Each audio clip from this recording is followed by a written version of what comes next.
이번 시간에는 이동 평균선에 대한 내용으로 이야기를 드리겠습니다. 이동 평균선은 초보든 나중에 중수가 되든 고수가 되든 다 명확하게 개념을 알고 있어야지 되는 그런 가장 기본적이기도 하지만 어떻게 보면 가장 중요하다고 할 수 있는 그런 요소인데요. 이 뒤에 있는 이런 선들 보이나요? 이렇게 점이 들어온 선들, 이런 게 이동 평균선이죠. 여기 이런 선들, 그리고 이런 선들. HTS를 처음 설치하면 이게 기본값으로 세팅이 되어 있을 거예요. 어지간한 대부분의 HTS는. 그래서 이게 뭔가 싶을 때고, 책을 보신 분은 이동평균선의 대략적인 개념을 알고 계실 거고요. 기본적으로 세팅되어 있는 거는 보통 평균적으로 5일선, 11선, 21선, 61선, 121선, 보통 5, 20, 60, 120 이렇게 세팅되어 있을 거예요. 그래서 보통 이렇게 세팅이 되어 있는데, 가장 기본적인 개념은 이동평균선은 해당 일수의 주가들의 평균적인 가격이라고 생각하시면 됩니다. 기술적인 정의로는 각각의 날의, 예를 들면 5일선이라고 그러면 각각의 날의 전 시간에 배운 그 종가 개념 아시죠? 종가를 4개죠. 이렇게 5개까지 하면 여기까지 종가겠죠. 종가들을 평균한 값이 되는 거고요.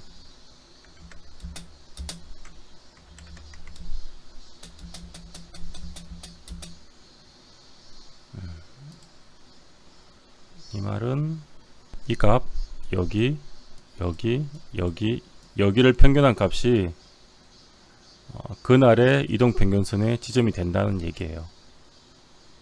그런 선들을, 그런 점들을 연결한 선이 이동평균선이라고 일단 생각하시면 되고요. 우리가 평균 종가를 연결했다는 말이 무슨 말일까요? 의미적으로 이 의미가 무슨 의미죠? 각각의 날의 종가들을 연결했다. 물론 당일에는 뭐 여기 사는 사람도 있고 여기 사는 사람도 있고 사는 사람도 있겠지만, 어찌되었든 평균적인 종가에서 종가라는 게 의미가 있고, 종가들 연결한 값은 결국은 어떤 의미를 갖게 되냐면 해당 기간 동안에 거래한 사람들의 어떻게 보면 평균적인 단가가 됩니다. 이렇게 해석할 수가 있지 않을까요? 네, 그래서 이평선은 또 다른 의미로 지지와 저항으로 작용할 수도 할 수 있다. 왜 할 수 있달까요? 지지와 저항이 100% 된다가 아니고 될 수 있다예요. 될 수 있다. 할 수가 아니고 될 수가 낫겠다. 네. 사실 지지와 저항으로 작용하는 요소들은 이동평균선 말고도 여러 가지가 있어요. 근데 그 중에서 지지와 저항으로 작용하는 작용이 될 가능성이 있다는 거예요. 가능성이 100% 작용한다가 아니에요. 그 왜 그런지는 점점 공부해 보시면 알게 될 거고, 몇 가지 이유가 있는데 그 중에 뭐 한 가지 이유를 보자면, 우리가 HTS를 처음 깔 때부터 디폴트로 설정되어 있던 값이라서 누구나 사람들이 아는 선이란 이유도 있고요. 뭐 예를 들면 많이 들었죠. 뭐 21선은 생명선이다. 뭐 이런 얘기 많이 들었을 거예요. 뭐 세력선이다. 그래서 5일선은 뭐 단기 추세, 60일선은 뭐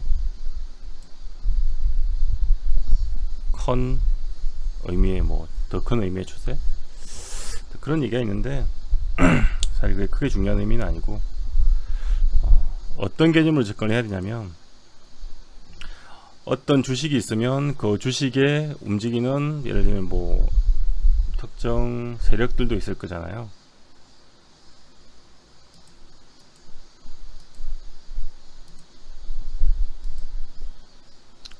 근데 그런 세력들도 개인들의 심리를 이용을 해야 되기 때문에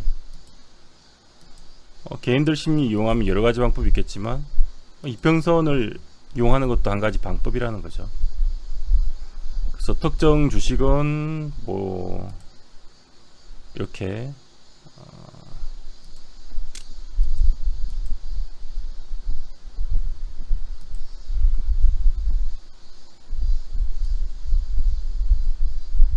이렇게 마치 5일선 11선을 지지를 받으면서 5일선을 지지를 받으면서 상승하는 것처럼 만들어 줄 수가 있고,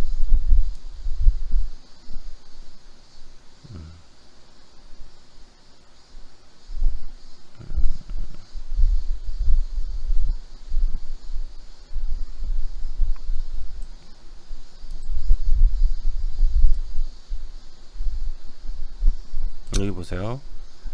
5일선을 따라서 올라간다든지 이렇게 거두를 해주죠. 왜냐하면 이런 이평선이 지지선이 될 수도 있다는 생각을 개인들도 하고 있고, 세력들은 그걸 이제 이용을 해서 맞춰서 갈 수도 있다는 거예요. 단 절대적이지 않다. 뭐 언제라도 마음 내키면 깰 수도 있다, 세력들이. 그런 걸 알고 있어야 되고요. 그리고 또 다른 개념을 보면, 지지와 저항이 100% 작용한다가 아니고 될 수 있다고 생각을 하는 게 맞습니다. 또 다른 개념을 보면 정배열과 역배열이라는 말이 나오는데요. 정배열과 역배열에 대해서 얘기를 해보자면, 기본적인 책에 나오는 내용은 큰 장기 이평선보다 단기 이평선이 더 위에 있으면 이건 정배열이다 라고 나오고요. 장기 이평선보다 그보다 더 작은 단기 이평선이 더 아래에 있다, 이건 지금 역배열 형태에 들어갔다고 얘기를 합니다.